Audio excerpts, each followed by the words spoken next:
What's up, everyone? Welcome to Shoot the Gap. Hollywood and myself are going to take a look at the second year IDP risers, fallers, see who's in for a second round rebound or second year rebound, or maybe a little bit of regression. So tune in, sit back, relax, and let's get right to the show.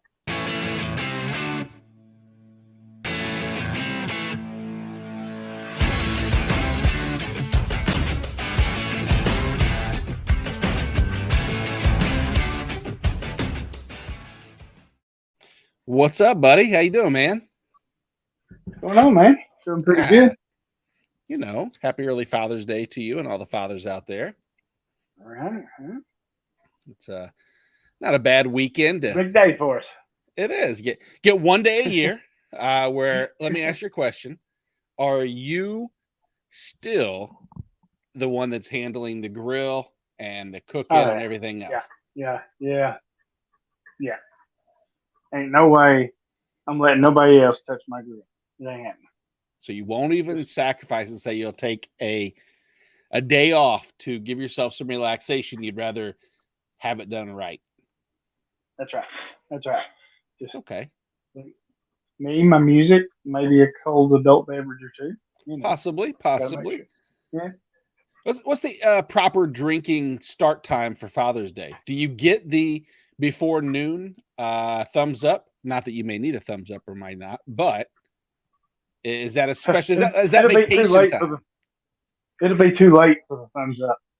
Yeah, exactly. They might get another finger if they tell you in a different direction. Yeah. It's pretty much that day's pretty much wake up and start a hammer. Exactly. Well, as I mentioned, we're going to take a look at some second-year players, see if they're in line for a little bit of a rise, maybe a fall from what they did last year. We saw that from the 2021 rookies, that the majority in that second year made some significant jumps. But before we get started, I want you to jump, listener, over to the YouTube page. If you're not on the YouTube page, go to Fantasy and Frames Twitter page and check out all the written content we have going on right there. It's pretty much a 24-hour nonstop barrage of content. If you are on the YouTube page, please drop in any comments you may want. Also, be nice to like, subscribe, click that bell so you know every time that Hollywood and I's beautiful face will grace your computer screen. Not much easier ways to get, I would say, everything all at once is to click a button.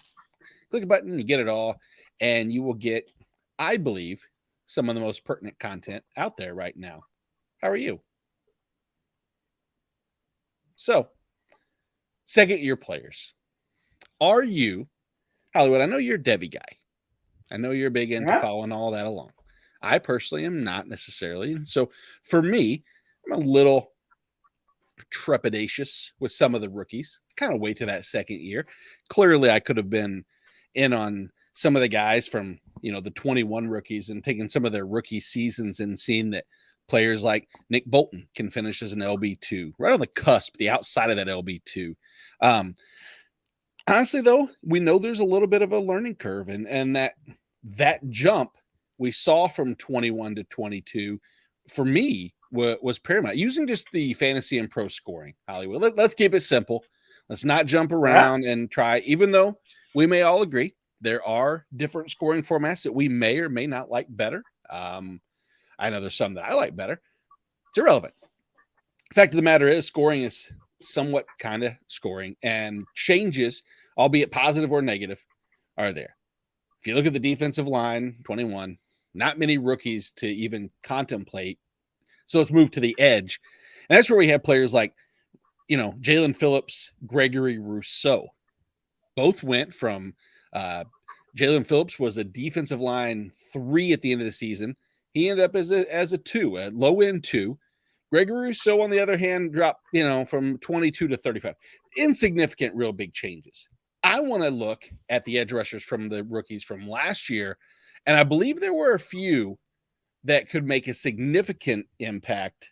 Let's talk about defensive line first. I don't want to forget them, guys. You and I both agree there's plenty of defensive line, I would say, leagues where they're valuable. Let's start with Jordan Davis.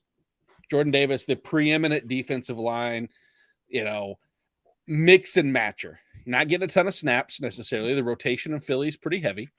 What you are getting you're getting heavy A-gap snaps and actual, I would say, pressures as a result, which is rare for traditionally, A-gap players. But last year we saw a little bit of a late start. His conditioning was in question, as well as his overall playing time, just simply as a result of let's be honest, they have 45 different defensive linemen. Do you agree with Sean? Welcome, Sean. Good to see you. As always, our friend. That Jordan Davis is in a defensive line-esque league. His value is going to go up this year. What's your expectations for him? Yeah, I think so. I mean, it's definitely going to go up from last year, right? But, the real play with him is probably 2024 because they still got Fletcher Cox, like you mentioned. They got all this big group, right? They got like a roadblock of stuff. But those guys are almost gone.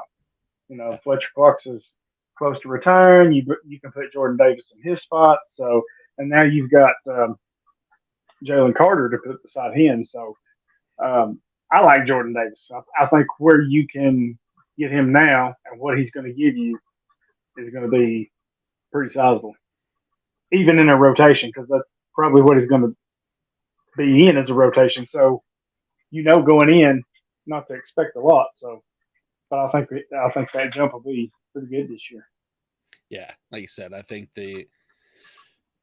just the fact that he's an absolute monster. And he's kind of this sneaky play. He's going to be tough in that every week. I mean, like I said, if it's a defensive line league, I'm comfortable with that. As a defensive line, exclusive, including edges, let's be honest, there's not too many defensive linemen outside of the Christian Wilkins, Aaron Donalds of the world that you're going to play week in, week out. I know I'm missing others. Don't get mad at me, Jets or Giants fans. I know who they are. I'm just continuing on so that we're not talking for an hour on defensive linemen. Outside of Jordan Davis, there's one defensive lineman last year who actually put up what I would consider solid, maybe not necessarily as in the way of production, but underlying metrics, and that's Logan Hall. Logan Hall was still defensive line 184. If it was a defensive line only, would have been higher. But he led all rookie defensive linemen. He had 17 pressures on the season.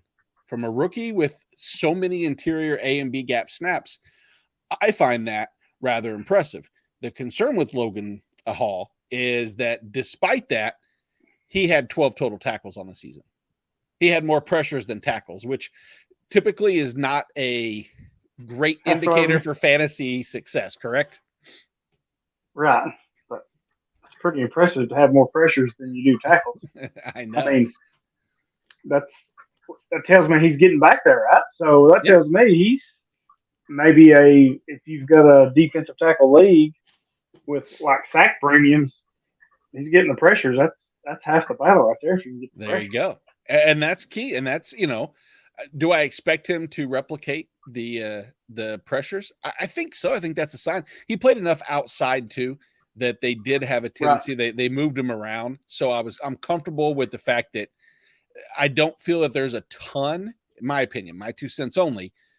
I don't see too much competition in the way of solid pass rush there that's going to stand in his way. Is there anybody that I'm missing that you think that maybe he could see his snaps reduced as a result?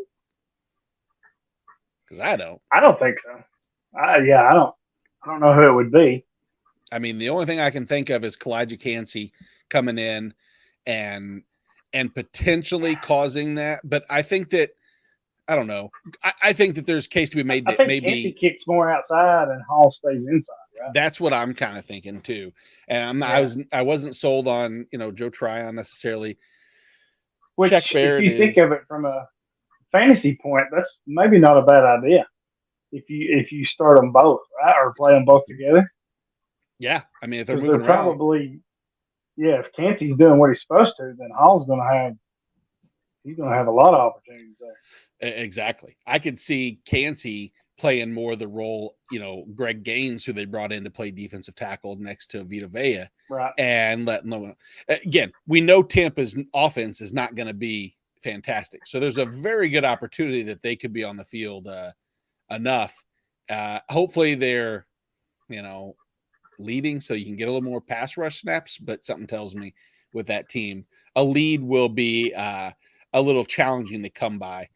The last defensive tackle really that was a rookie last year that could make some noise was Devontae Wyatt. I don't think it's even really necessarily his playing time wasn't there last year. Obviously expect him to get some.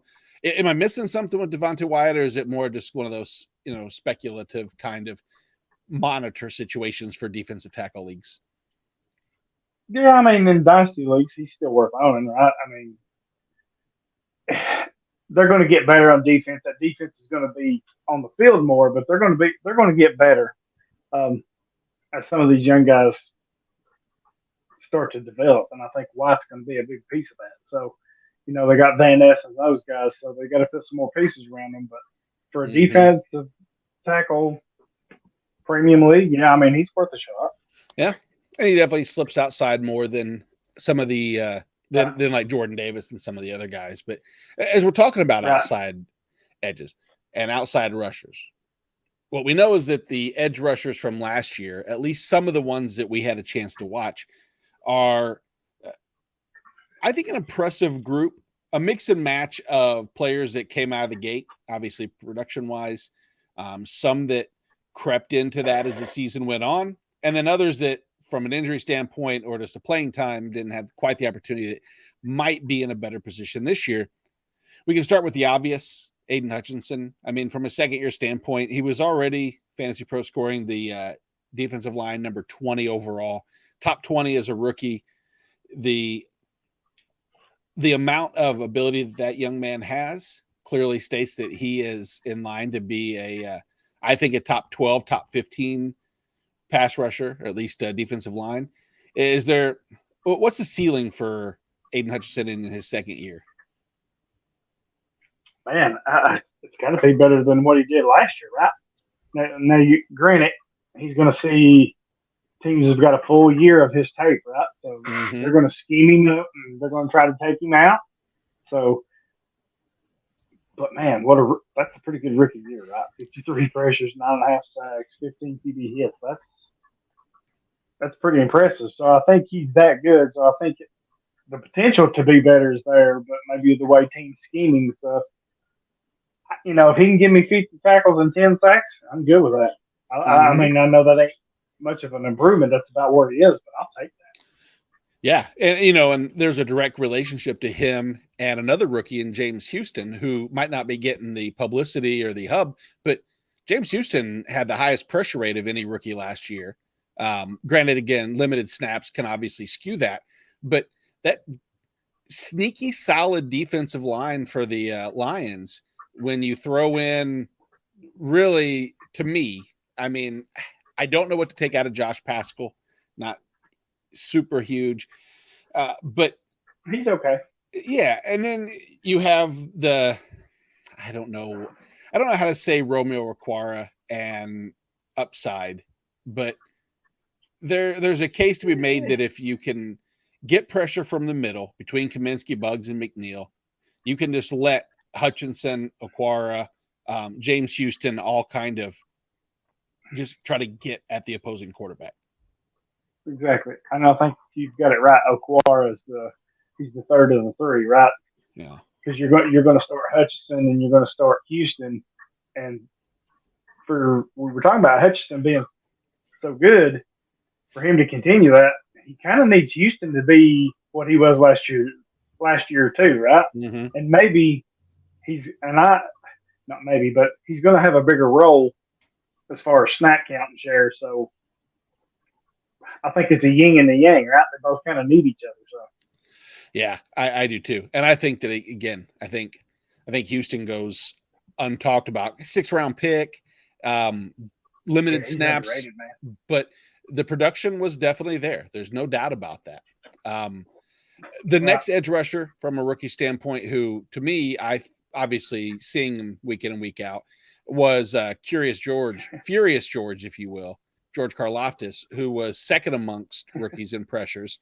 He did have the most batted passes. He was constantly in the backfield. I don't want to say the sky's the limit for Karlaftis, but I think as a defensive line 48, as the end of season rankings go, what we saw towards the end of the season was a continuous bump in productivity and consistency. And obviously the elephant in the room is Chris Jones.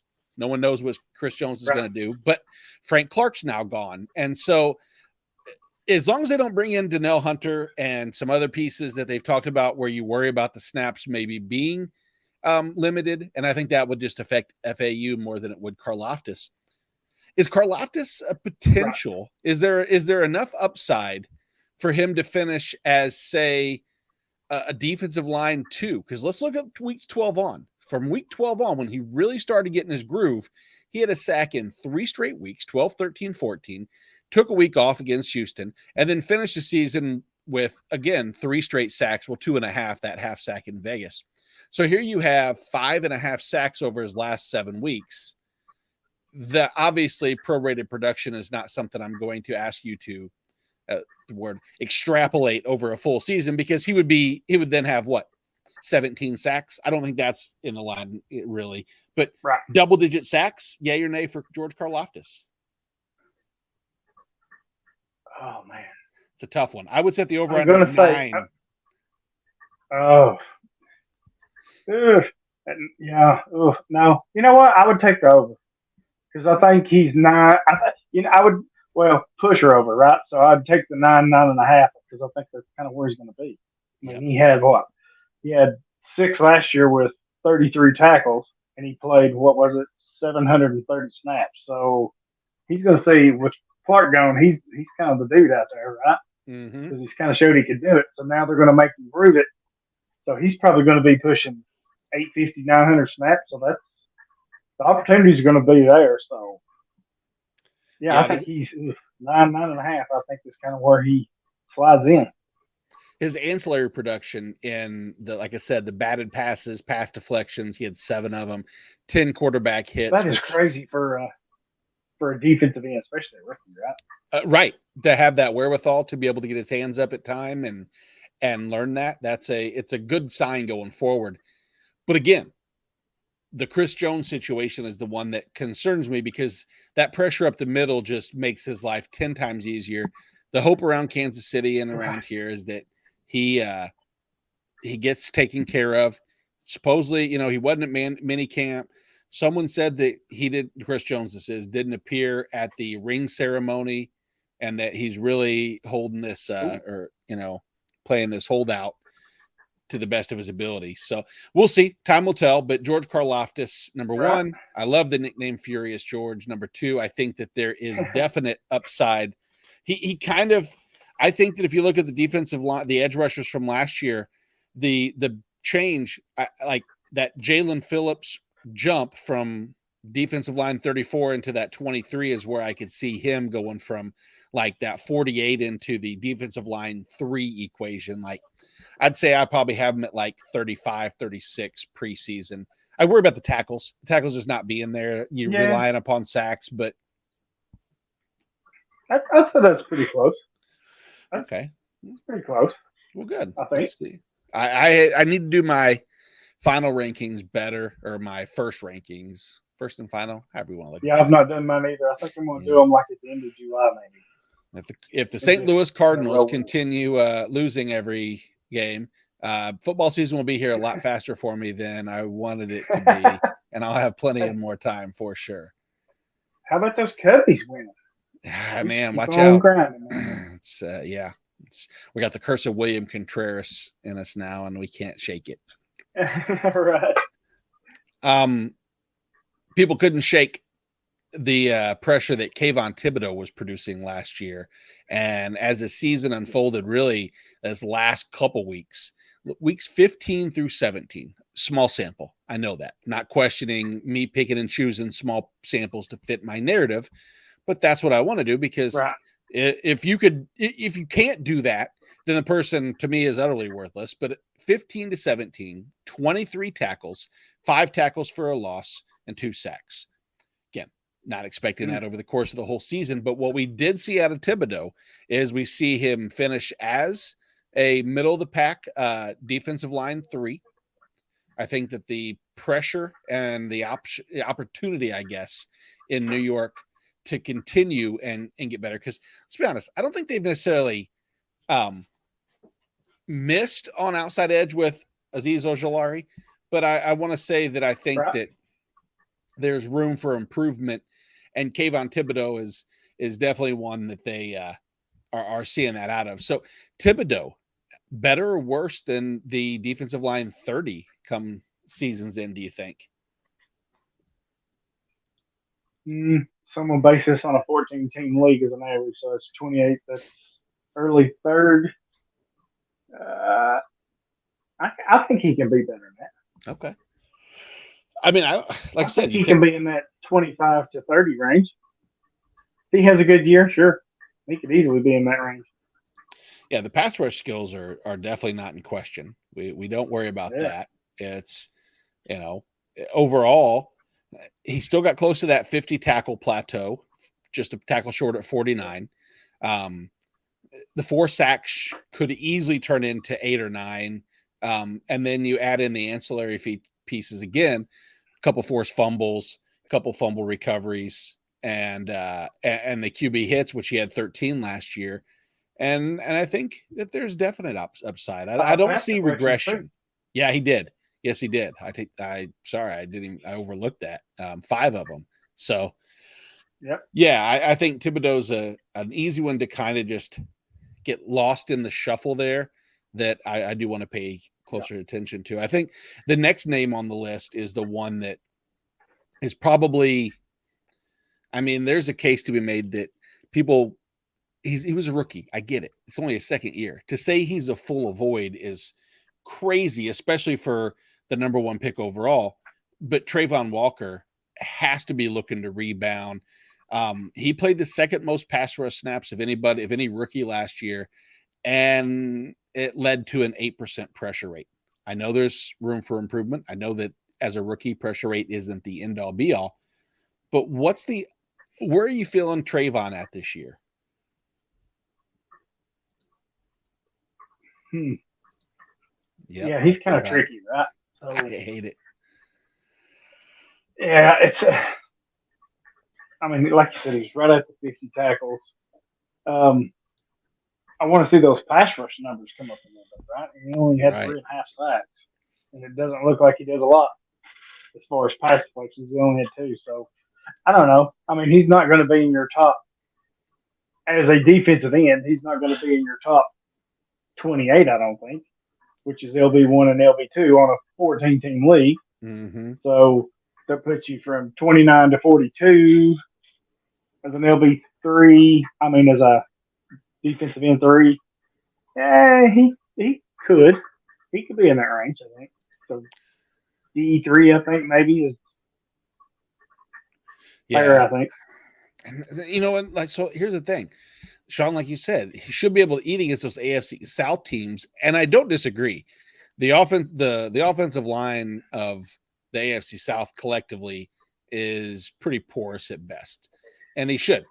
I would also say he had a chance to play these exact same AFC South teams anyway last year and didn't, but I was a rookie, so I'm not trying to say I'll completely forgive a rookie season, but I think maybe that pressure on him might have been a little high, and finding the proper, I would say, landing spot as far as where they're most comfortable. If they moved him inside and out just enough, and he never really got settled in, there was a lot of change. And this year, maybe relax just a little bit more, having more pieces, an extra full season, let the game come to you. And there's no doubt the offense should be able to put him in a position to pin his ears back and just get at opposing quarterbacks. And go back a little bit further, I missed this, Sean. Sorry about that. Where he is, Kayvon Thibodeaux at low 2. I think I'm right there with you, man. His value for me when doing some of the research a little bit more is starting to trend upwards. And you might be able to get him for cheaper. IDP ADP hasn't necessarily been something that I paid too close attention to yet. I don't feel like any place does a great job, but with the amount of content out there from all the great guys that are doing the IDP work, I'm sure I can find a collective group, and we all will start doing that more and more and build towards each other and help each other out. I'm confident in that. What I'm not confident in is Arnold Ebiketie. Sounds like, for me, I just don't see a situation. Like, I'm shocked that he finished as high as the defensive line 107 last year. And I say that tongue in cheek, kind of, but not really. And the only thing that happened is Bud Dupree came over, Lorenzo Carter, Calais Campbell. Is Arnold Ebiketie just, I mean, is there a chance he carves out any playing time?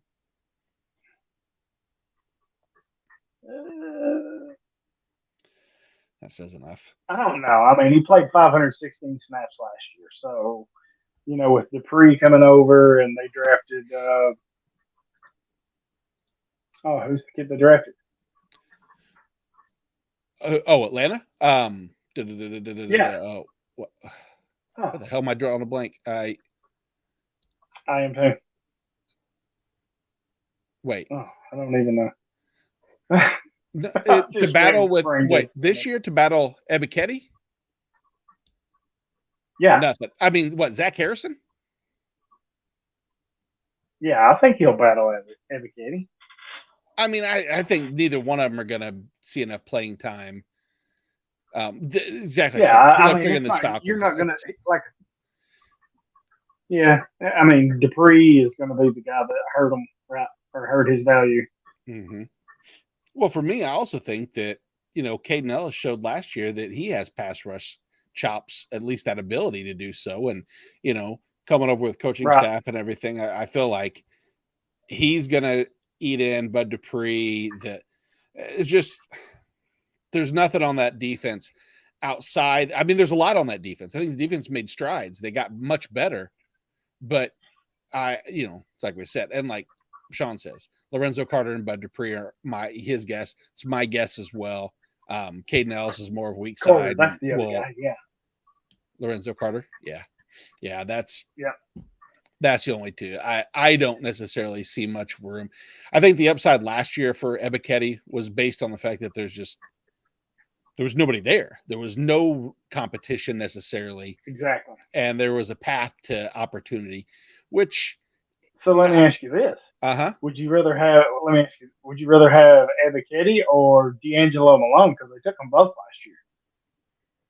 last year. Considering D'Angelo Malone, I mean, in such limited opportunities last year, I don't feel like Malone even he didn't make enough of a splash to even get what was his snaps by comparison? I think he get 150 even? I don't think he probably even had that many. He had. I like the again, I like the opportunity, but 216 defensive snaps. Okay, so he had 60 more than I thought. So 22% of the snaps a game he was playing roughly. Sean's saying it, putting words in my mouth or taking the words out of my mouth. Jag. This guys. I'm moving on from Atlanta. And I don't know if the next situation is much better, but there were weeks where Kingsley Enagbare was very exciting. A lot of some of the issues with Rashawn Gary obviously helped navigate that. But here last year, he had the 8th most snaps among rookie edge rushers, which isn't saying everything, but it says something. It says he felt, he did get on the field. As I mentioned, a lot of that was at the expense of Rashawn Gary. But between Preston Smith, Rashawn Gary, is there a case to be made that Enagbare can see the field, or is he just going to be depth rotation piece? He's depth because they got Lucas Van Ness. You got to remember that. Exactly. That's the guy they drafted. I know. So I know. I mean, in a perfect world, it's going to be Gary's healthy, right? Yep. And he can dominate. And you've got Van Ness just proving the world that he is a Hercules figure, right? That's your perfect scenario. if one of those don't happen, you have Preston Smith, which is okay, which is good. So I think that's your three. And you got Devontae White that we talked about earlier, right? He can kick that some if need be. So I think Ignarbe is just. I think you see his numbers go down. He's not somebody I would target. I mean, you'd have to be a super deep league on IDP for that to happen. Agreed. Green Bay, kind of a sneaky, decent defensive line when you throw Kenny Clark, who had a down year, and but Kenny Clark and Devonta Wyatt, some big bodies, kind of interior edges, right? Outside rush with rotation between Smith, Van Ness, and Rashawn Gary, a healthy Rashawn Gary. And then the ability of Quay Walker and Devondre Campbell to man the middle to allow them to just kind of get at it. I don't want to say it's underrated defense, but I think that we might be talking a little bit more about Green Bay as the season goes on, as far as some pass rushing. They drafted Carl Brooks too. Don't forget him. I can't. I mean, I did forget him actually. Sorry, but that's they could. That's your defense. I think you said it right. They're going to be sneaky, right? Because I think that offense is going to be. I don't know the right word. I think they're going to be just bad enough that defense is on the field a lot, but that defense is going to grow this year. I think you're going to see a lot out of it. I do too. I really do think that. The defensive line in Dallas, by far was one that we saw pieces week in and week out. The next guy up kind of had that that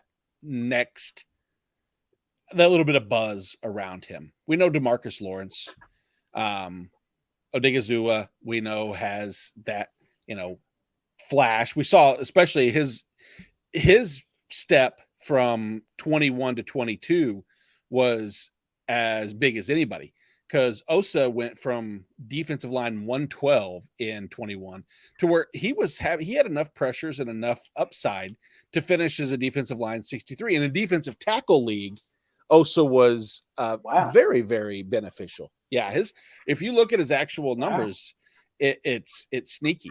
But the person who I kept circling back on was Sam Williams. And Sam Williams, as I said earlier, James Houston, who had the highest pass rush or pressure rate amongst rookies. Number 2, Sam Williams at 13%. Yep. Limited sample. But Sean saying he likes him to take a leap too. I do as well. I think that the first thing he has to do is get proper playing time. And I think that's going to be just a product of positioning with Parsons. They say they're going to put him on the edge more. Then it's like, they might put him back at linebacker here and there. I think that there's a case they could get him on the field, but I worry that, beat me to the punch, that it might take that. It might take an injury to get there, or which, I mean, I just don't see any of them. I don't see DeMarcus Lawrence moving from his position. Osa isn't going to move too much further inside, because I think they drafted Mazi Smith for that reason, to man the nose, and he's a beast. And I want it to happen, but what do you think? Is there a path besides injury for Sam Williams to make a significant IDP leap, not just from last year where he was the defensive line 74 at season's end? Yeah, I mean, looking at their, like you said, their depth chart, Osa, Parsons, Lawrence, and maybe Smith. They got Jonathan Hankins too, so those two are going to rotate, I think, a little bit. But Sam Williams, I mean, considering what he played, I don't want to say no, there's not going to be jump, because he only had 273 snaps. So correct. To have 20 plus tackles and 4 sacks, I think that kind of shows the value he can have, right? So if you give him 400 snaps, which is only about 130 more snaps, which I think is easily doable. Mm-hmm. It's easily done. So I can see the production going up. I like him. If you can get him cheap enough, and I'm sure you can right now. Yeah, I would be in, because then you got to think about Lawrence moving on, because the injury and the contract. So he don't have much longer in Dallas. So yeah, long play I like him, and short play I think there's some value there. Yeah. Nice. I think that's definitely a name that I'm going to pay attention to as the season unfolds. And it wouldn't shock me if he is I'd say that, well, especially if there's that injury that we're talking about, that injury, he Right. will be on a waiver wire article, I'm sure, of one that I write. There will be a point, and I will harken back to June 16th when Nate Hollywood and Sean all said he's gonna make that move.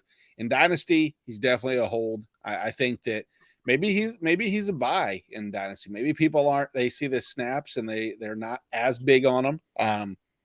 Again, I can't speak for the Dynasty IDP crowd as much because that's not my forte nearly as much as I want it to be.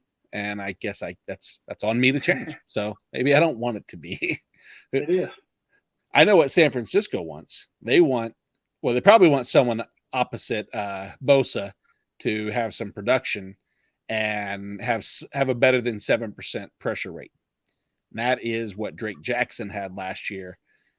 Noah Menahu, no Samson Ebukam.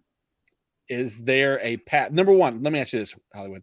Have you heard rumors about trades where they're talking about bringing another edge rusher in? For San Francisco? Yeah. Yeah. I've heard those too. I mean, I've not heard them. I don't know who they're bringing in. So all I've seen is the 49ers linked to a few different, like the initial talk, which was Danielle Hunter, that conversation when they want to trade him. San Francisco's always been in that group. There's talk about them. I've seen their names mentioned with Yannick Ngakoue. I don't know. Let's say they don't. Man, if you could get freaking Danielle Hunter with Nick Bosa, holy shit, look out, man. I know. I don't know if they have the capital to do so. Because shit. That's what the Chiefs are another one that that's officially putting the entire NFL on notice if that happens. I know. I don't give a shit if you're Mahomes or who you are. You're on notice if he goes to San Francisco. Can you imagine if they added to Nick Bosa, they added Javon Hargrave. And they've got freaking Javon Hargrave. I know. And they got Eric Armstead. Yeah, and Eric Armstead. And in the back, in secondary, you've got Talanoa Hufanga, and they drafted Jair Brown, who they could bring up in the box and put pressure. Yeah. Oh, no one's questioning how good San Francisco's defense could be. And there's still Javon Kinlaw, Kerry Hyder Jr. I don't want to say Clellan Ferrell, but Ty McGill, he's got some potential. He's just kind of roadblock here, logjam. So will he be Drake Jokesen or will he be Drake Saxon, as Sean said? I'm gonna say Saxon because the only one he's got to beat is Kerry Hyder. Yeah, and he's had a couple of good seasons. One with Detroit. And I forget where the other one was, but he had like 2 seasons of 8 sacks. So yeah, well, if he can beat him out, I think it's easy for him. Yeah, I think it was Seattle last year, but he filled in for Seattle, San Francisco before. That was where he had his biggest production, is when he came over when Bosa got hurt. He filled in for Bosa in 2021, I believe, or 2020.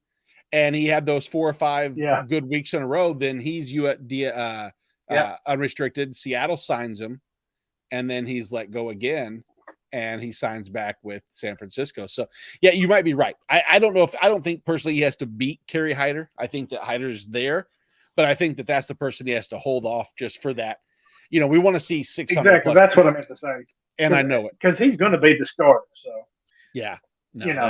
So if he can hold off Hyder, that's a no-brainer for him, and I think his numbers go way up just due to that volume right there. Yep, agreed.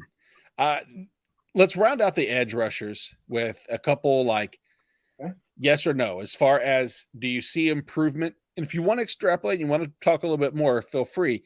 But I haven't been sold yet on Jermaine Johnson II, with is it the second? What the hell did I put that second for? I'm not sure. Could be the third. Doesn't matter.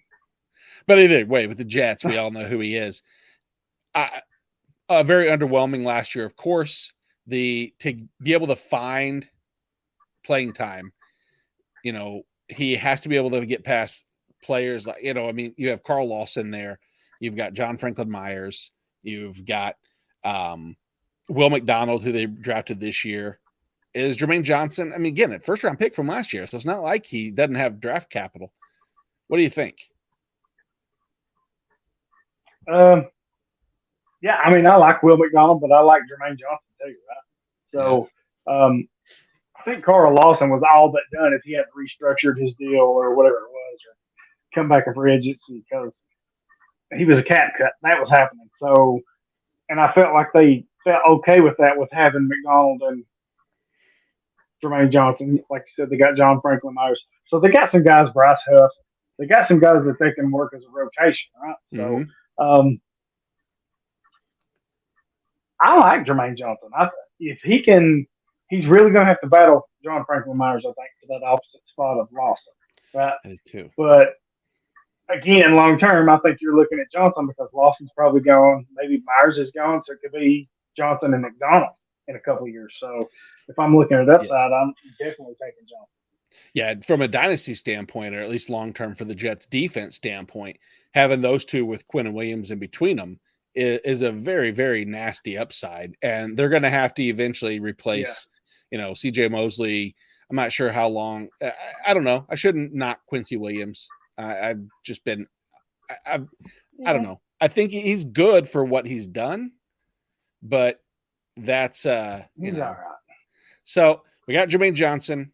In Seattle, talked about Kerry Hyder leaving there. Boye Mafe had some weeks where he came up and down. I don't think he can eclipse Darrell Taylor personally myself, so I don't see any upside this year. What do you see? I don't think so either. And then I think that he's going to get some opportunities, but he's not going to pass Taylor. So yeah. And then last but not least is the person who I drafted a lot of in dynasty leagues is David Ojabo, who came in with the long-term looks of being a piece for Baltimore after last year, starting as far as this year. And the question I had, at least in the show sheet, was, with Odafe Oweh being the lead dog, without JPP, without Justin Houston, can we see David Ojabo there's Sean? Look, Sean. Can David Ojabo sneak in some production this year? My answer is yes. I think that if he hadn't been hurt at Michigan, he would have been a much higher pick than what he went, right? Absolutely. Yep. He would probably, I don't know, remember where he went right off, but he would have went way higher. Yeah. I thought he was like one of the first picks to the third. In a lot of places. Yeah. Yeah. He could have easily been late first if he hadn't got hurt, I think. And I've got him stashed in a ton of places because a lot of places last year in the leagues I'm in, I guess everybody kind of avoided him because of the injury. I was like, okay, give me this extra player. I'll deal with it when the time comes. I'll stick him on IR. I'm good.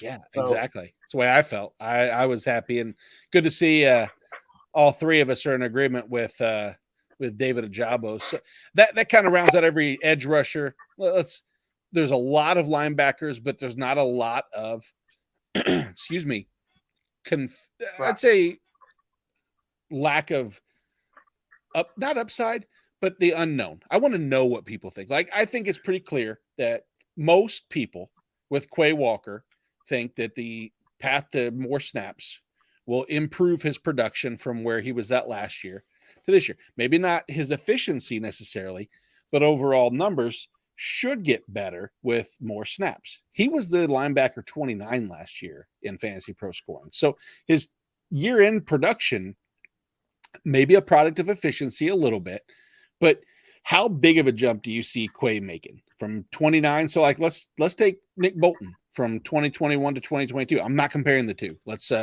save the slander from people coming at me. Who did I say would be who was my rookie of the year pick in 21? It was Nick Bolton.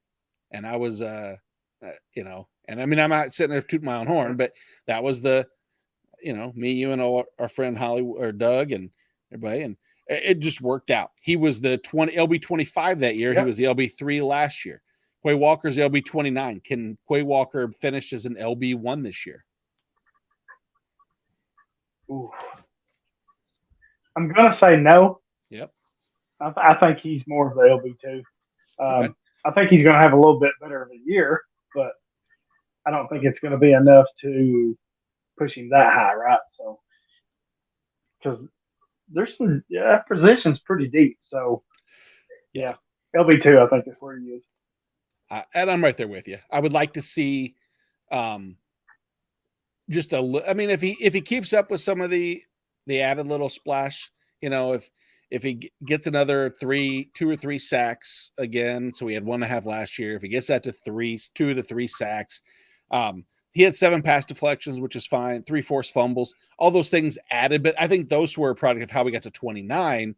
I think the pure 119 total tackles is good and all, but he's going to need to be needing the 140s plus to probably sniff that LB1 conversation.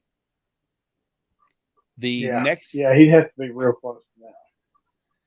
What are we doing with Devin Lloyd? I don't know. He started hot last year.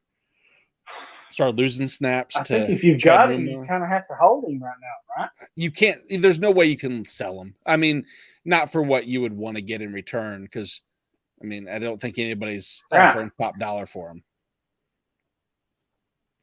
But if you look at those first 5 weeks, man, 11, 6, 7, 14, 11 tackles, and and he had 2 games with 3 PBUs, so 6 PBUs in the first 5 games there. Yeah. If you can get 3/4 of that from him each week as an average, I take that.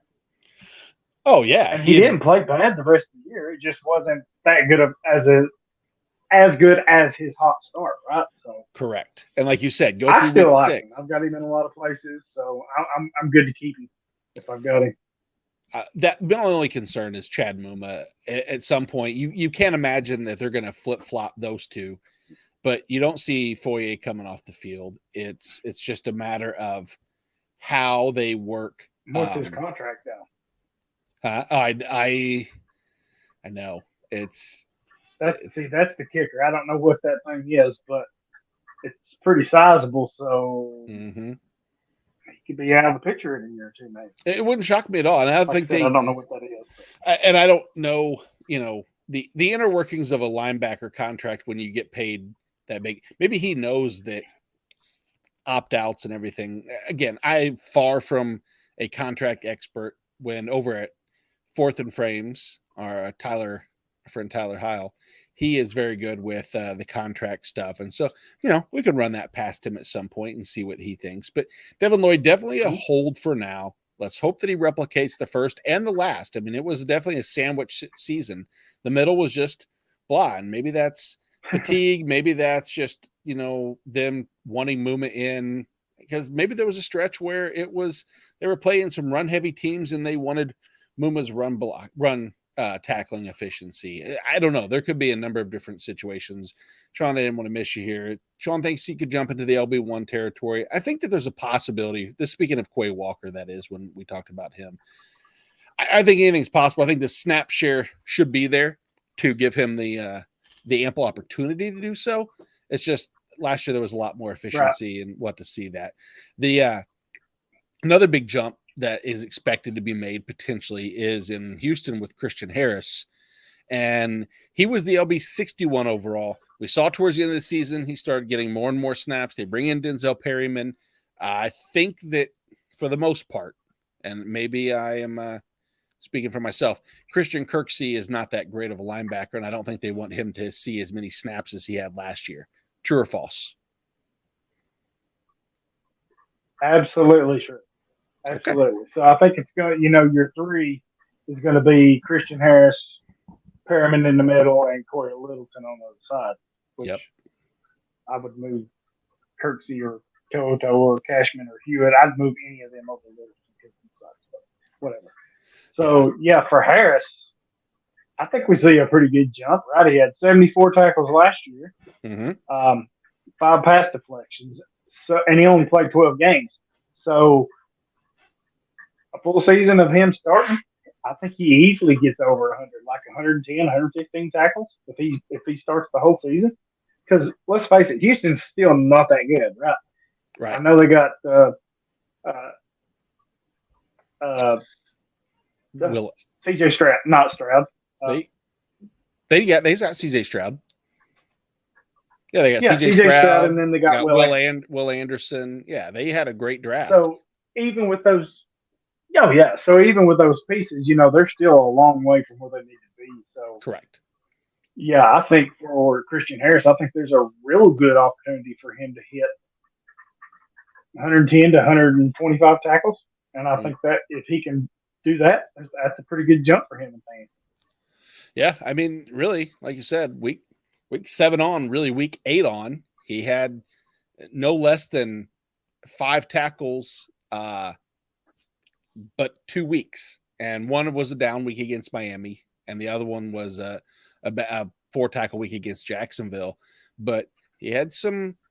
I would like to see some other things mixed in. I don't want to see just straight tackles. I would like to see a little more pass deflections and be involved a little bit more so. But like Sean said, he's staying away from the linebackers in Houston. I'm not actively seeking out any one of them.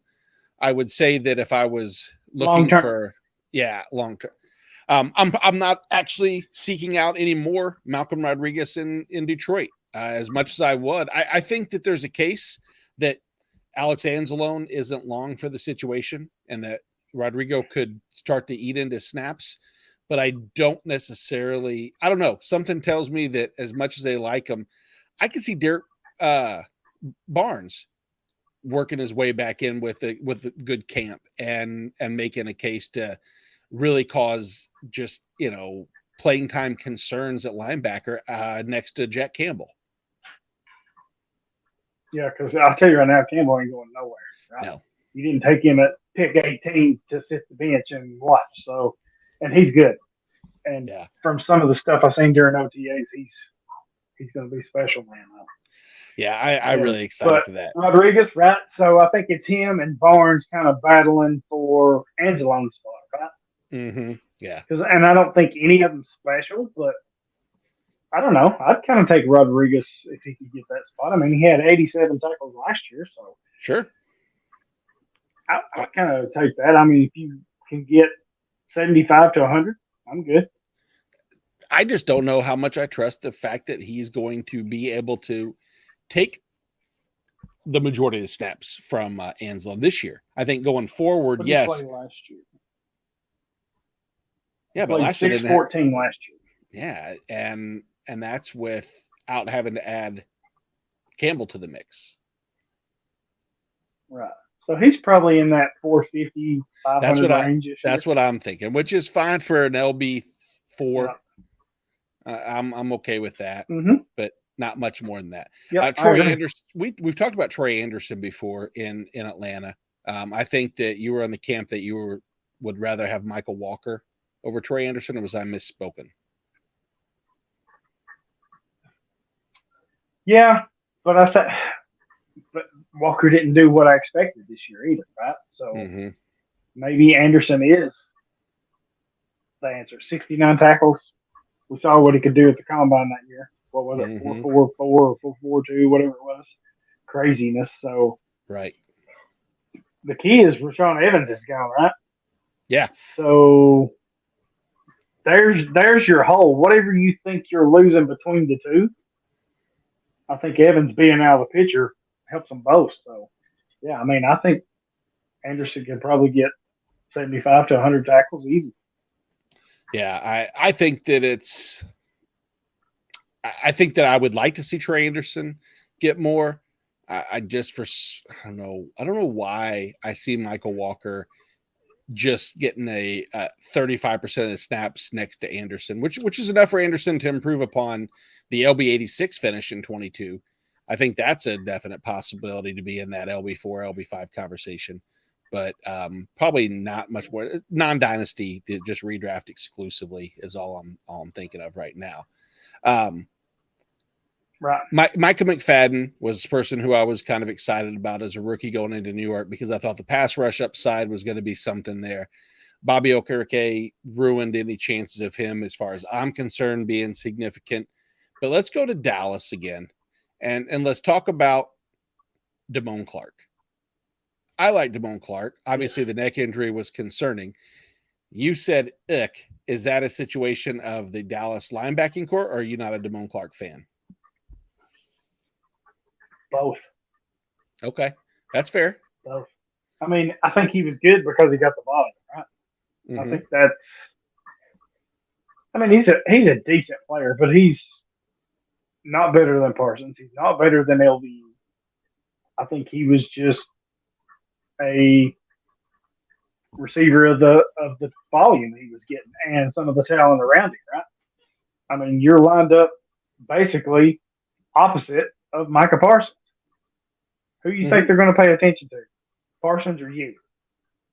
If you get a tackle or a sack or whatever, so be it. They're not letting Parsons beat him. So I kind of feel like that's where the misconception is, right? He's really not that good. It's just he was good because of the volume. So, man, and I know you want to talk about Overshown, so I think Overshown can overtake him, right?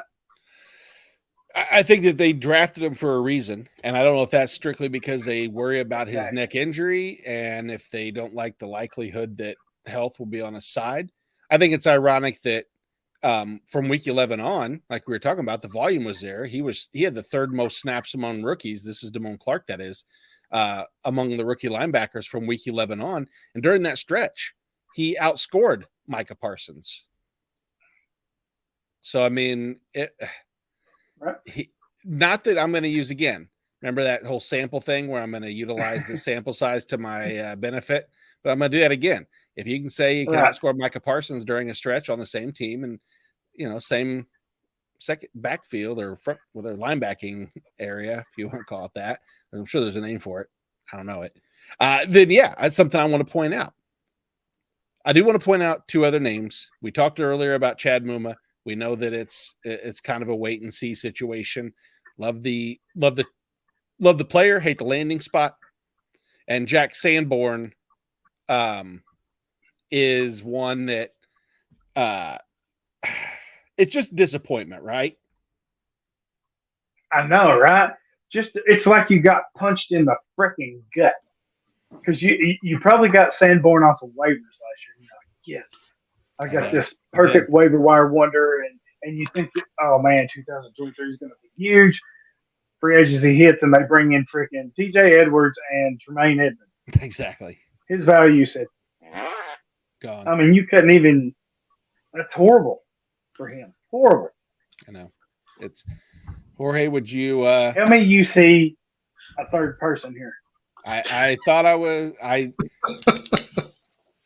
I'm sorry, I'm late to the show. I'm good. Late. As long as everybody else sees there's a third person here, I'm good.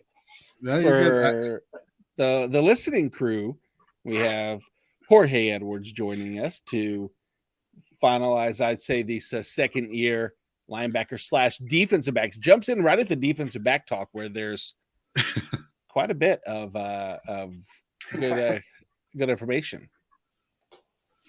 Yeah, you're talking about Jack Sanborn just now, and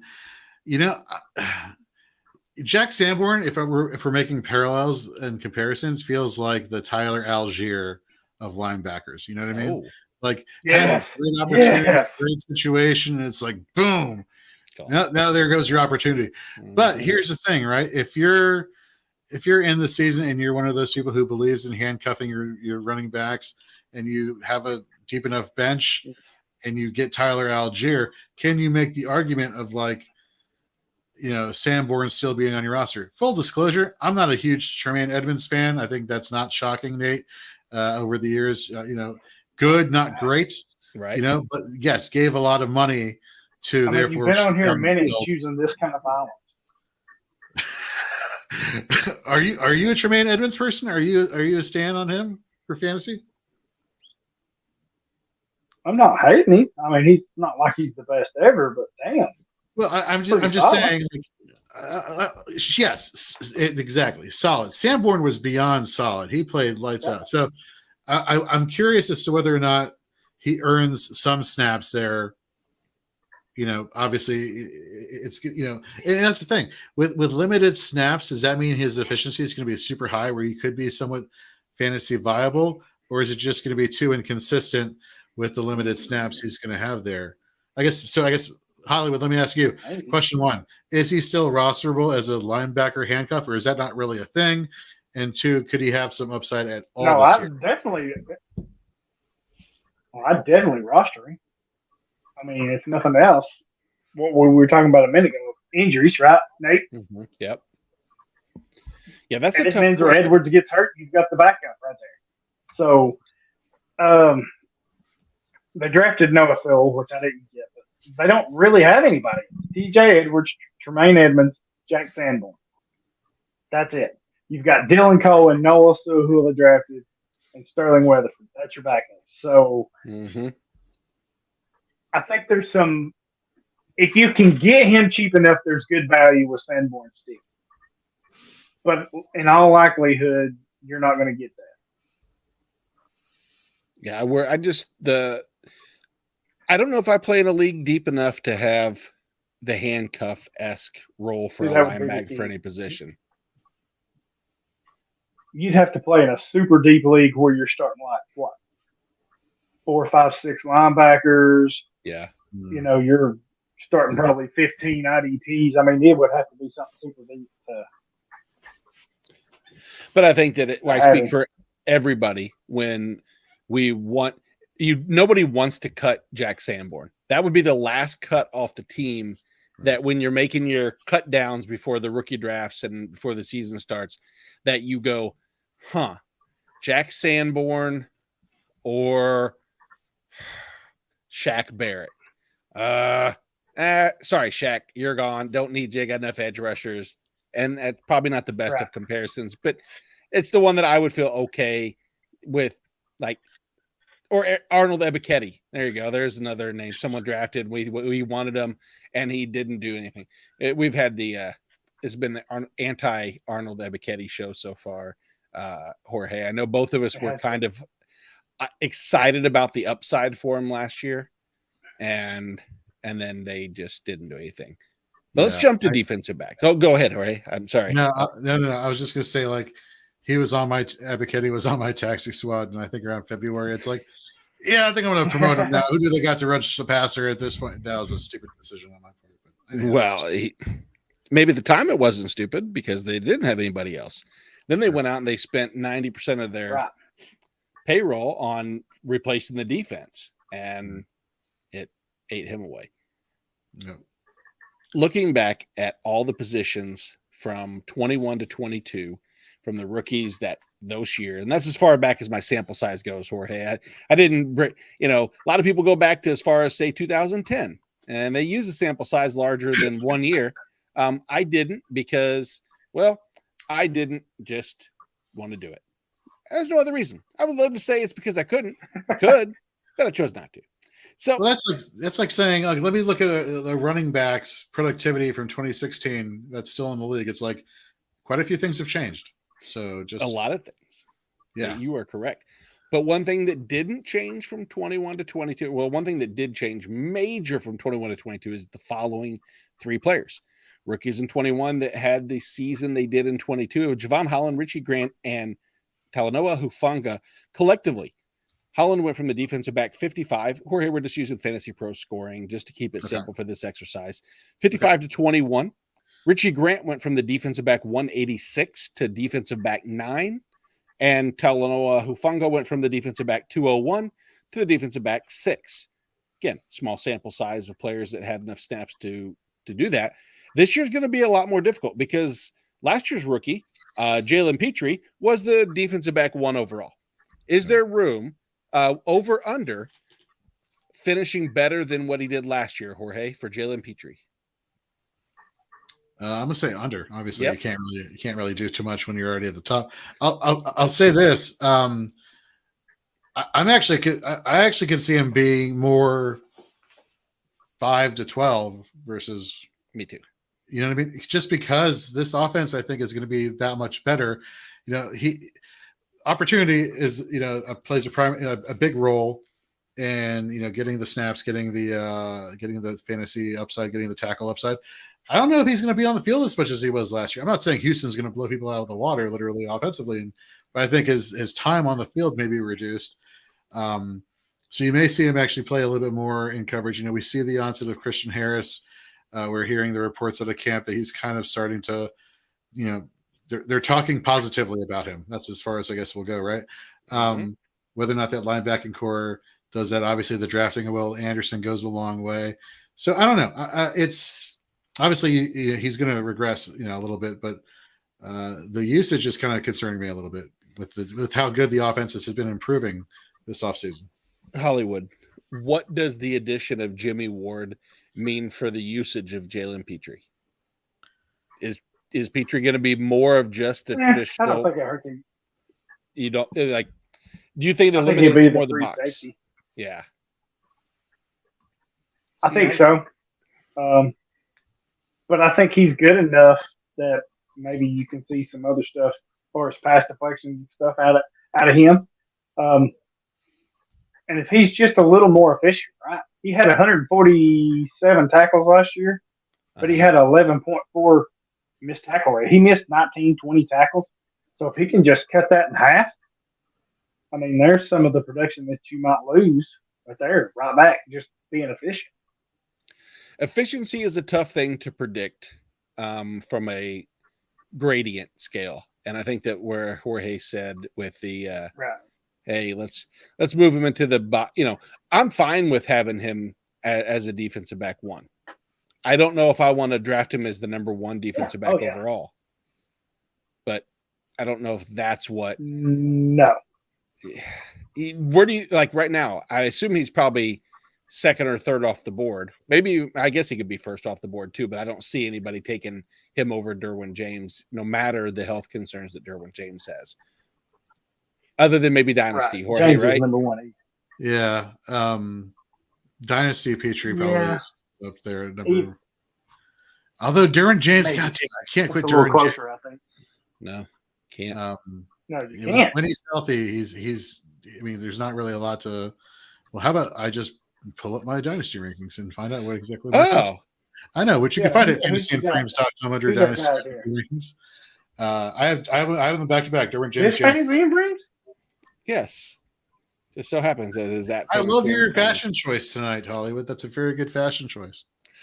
I know it's the coolest story. I went and checked the mailbox, and there's this package in there, and I was like, "Oh, what could it be?"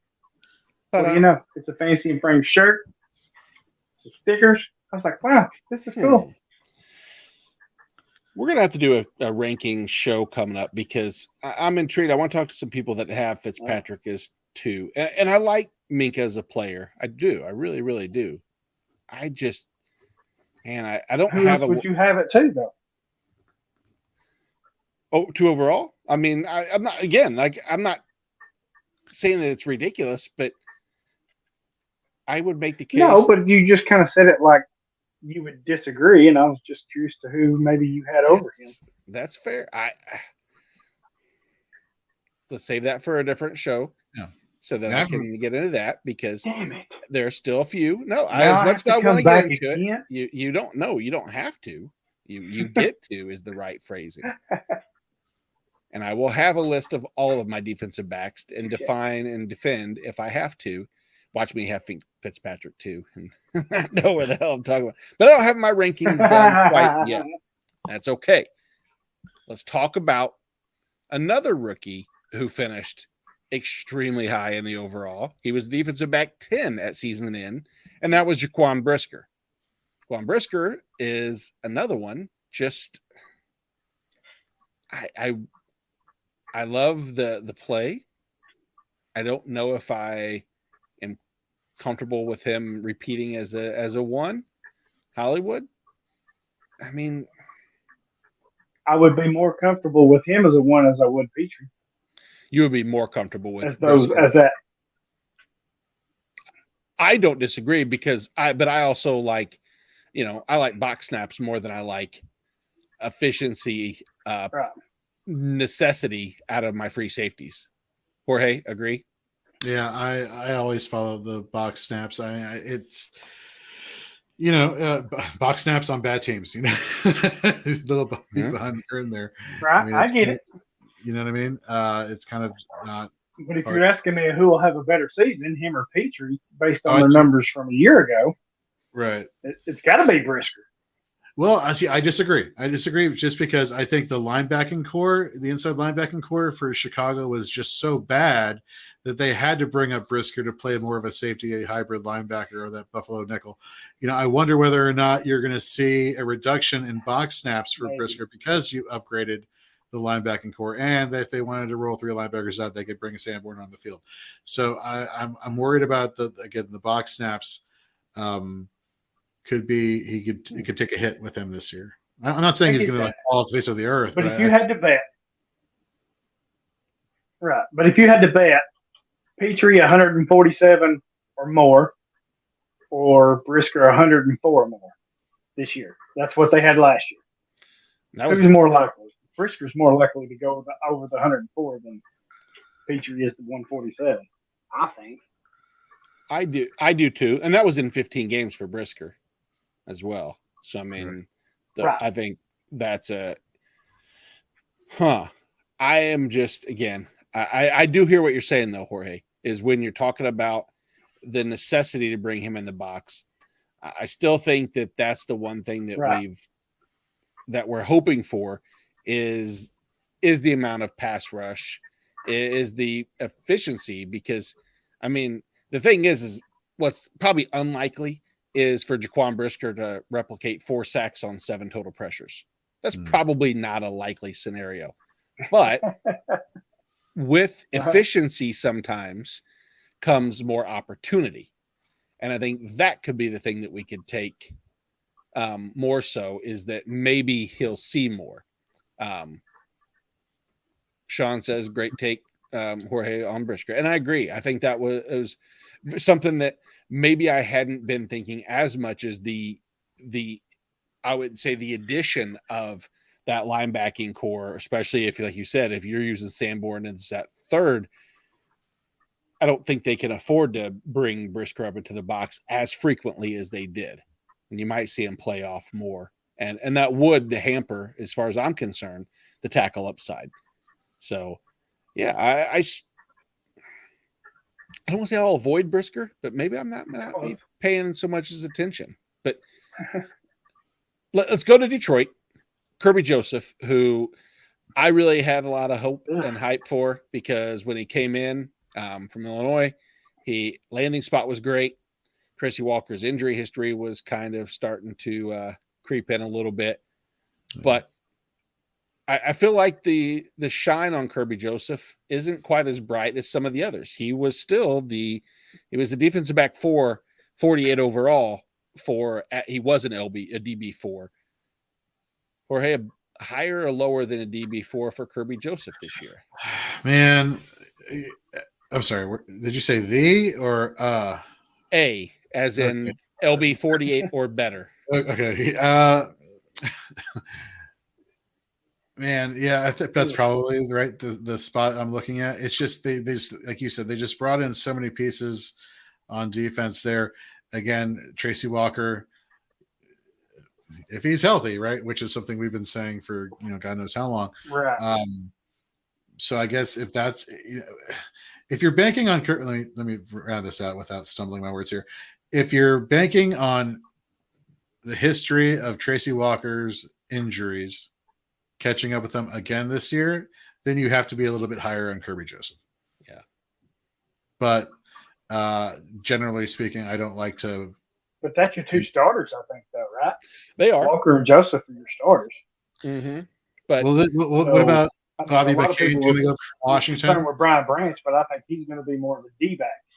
I'm sorry, that's New York. C.J. Gardner-Johnson. C.J. Gardner-Johnson. Yeah. If Branch finds a role, he moves Gardner Johnson probably to more of, I mean, he's got to be a safety role. And I think Branch, if they're going to find a spot for him, is strictly going to be a nickel or even maybe just the occasional slot corner in certain formats. But yeah, I don't know. I like Kirby Joseph maybe Gardner bumps Walker. And that's a possibility. I mean, that's who I would, but we saw, that's the thing is we saw Gardner Johnson move around in the backfield from the two different spots, when he came in. And then I think before and after he was hurt, I want to look it up to see exactly before I just start spouting off a bunch of nonsense and being completely wrong, because I've done that. I can do that pretty well. There's no doubt about that. But he last year had 202 box snaps to 208 slot snaps and 443 at free safety. And then if you go back to 2021 with his time with New Orleans, and granted, two different situations, two different teams. I get that. I guess it's not correct. There he is. In those years, it was a little more slot, 477 snaps in the slot. So, I mean, maybe if that's his best position is more of the slot nickel corner as far as what other teams have considered. I just think why bring him in to play slot and still draft Brian Branch? That just confuses me for the long haul. I think Tracy Walker is the odd man out by season's end. I think so too. Sean thinks they played dime all year, which, considering you're the worst in the NFL in passing yards allowed and scoring, you got to do something to try to stop opposing teams from scoring. And I really liked it. But let's take a look at the final group as a bunch, because they are a bunch of just, potentially names. Dane Belton with the Giants. Of course, we saw him when he had the opportunity, came in and did have, Jorge, I would say, good weeks. I think there was a few weeks there where we were starting him every week with confidence. And then there was an off season where now Jason Pinnock is there and Xavier McKinney, and now Dane Belton's just a guy, correct? Right. Yeah. If memory serves it correctly, it's like, this is the week for Belton, and then Pinnock goes off, and it's like, correct. And then Pinnock is like, you saw his snaps go down. Then the 2 weeks later, then it's like, now it's Belton, and it's like, oh well, now McKinney's back. It's like, fuck, it's like, where do we go for there? Julian Love not there anymore. So Julian Love, yeah. That defensive back situation is no bueno. No bueno. Hollywood, Brian Cook, Kansas City Chiefs. Yes, opportunity there is for him now, with everybody gone, to be the starting strong safety. Mike Edwards came over, and Mike Edwards is who I assume would be the front runner. Other people think it may be Brian Cook. If you didn't know, if you were drafting right now, are you even looking Brian Cook's direction? I think so. I think there's some value there. I mean, second round draft capital, so clearly they liked what they saw out of him. I think it was Cincinnati. Isn't that where he went? I'm sorry, who are you talking about? Brian Cook. Cincinnati. He's from University of Cincinnati. Oh, okay. Sorry. No. Right. It's okay. So, there's nobody else. You mentioned Mike Edwards, but yeah, right now I'm looking at our lads, and they've got Cook and Reed as your safeties. Mm-hmm. So, and Edwards can kind of do a little bit of everything. Right? So, right. Yeah, as a starter, I like Cook there. I think you can get him cheap enough. Why not? And weren't we saying last offseason, like, just how bad Justin Reed had been playing in recent seasons? And when they drafted Brian Cook, it's like, finally, the replacement to Justin Reed. And it's like, that just didn't, for whatever reason, pan out that year. But no, that is the truth. And let's hope that, this secondary got thrust into a lot of extra playing time last year throughout the playoffs and all. So maybe that little bit of, school of hard knocks and situation might have toughened him up a little bit and got more potential upside. We shall see. Right. I said his name earlier. I'll say his name again. Reed Blankenship last year, very similar to some of the other names, came in, and there was the guy that when C.J. Gardner-Johnson went down, here comes Reed Blankenship stepping up and playing huge roles, mostly at strong safety, or at least more box snaps than anything. Right. This year, there's a very good chance that he's going to be at free safety, and Terrell Edmonds and maybe Sidney Brown, if they let Sidney Brown get some snaps in the box. Reed Blankenship as a center fielder, I'm just not that high on personally. Jorge, are you higher on Reed Blankenship? Yeah. Am I missing something? Hollywood? Yay, nay, no, eh? Yeah, I think when they drafted Sidney No, Brown, I'm with you. Yep, sealed the deal. Yeah, I like that. Look at that. We read each other off there and basically just we all agree. Luckily, I wrote his name because I want to.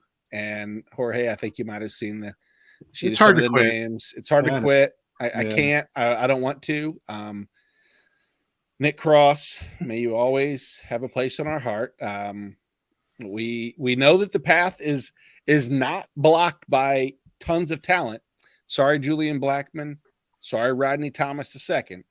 Neither one of you two scare me. Nick Cross very easily could make the case to get back into the good graces, but that's all we will say on him for now. Our friend Mike Wohlert was on last week with us. Hollywood, you didn't get a chance to talk some trash to him, but the one thing we do get to do is circle back on his love of Lewis Cine. And is Lewis Cine even recovery from injury? Number one, prognosis. Right. Don't know exactly. But two, is there a chance that he can? I mean, is it this year, or are we talking probably more dynasty where Lewis Cine actually has a chance to overtake at least or replace Harrison Smith or Cameron Bynum? Not replace Cameron Bynum. He's I don't think Bynum's anything special, right? Right. I mean, he's not going to replace Harrison Smith until Smith says I'm done and I want to retire. That's not happening. But Bynum, he could easily take out Bynum, I think, if he's healthy, right? That's going to be the whole key. Setting out a year, is he back to where he was when he was playing at Georgia? And if so, I think he's easily better than Bynum. You play him and Smith, and then when Smith says I'm done, you move him over to strong safety. You know, last year we were talking during training camp, just the battle between Bynum and Cine and who's going to take that spot there and the depth chart. And here we are a year later asking the same question, different circumstances, you know, the draft capital and the rookie. Yeah, but last year, that's kind of it's a mulligan. You know, you can't really compare. Last year, he was hurt. No, well, not right now. Not in training camp. So let's go back here. I archived this on Our Lads just to look back. On June 1st of 2022, they had Lewis Cine as a starting free safety, Cameron Bynum in a backup role. This year, it's flip-flop simply because Lewis Cine's coming off of injury. Let's say this. You guys give me an over-under. Week 5 that Lewis Cine plays more snaps than Cameron Bynum.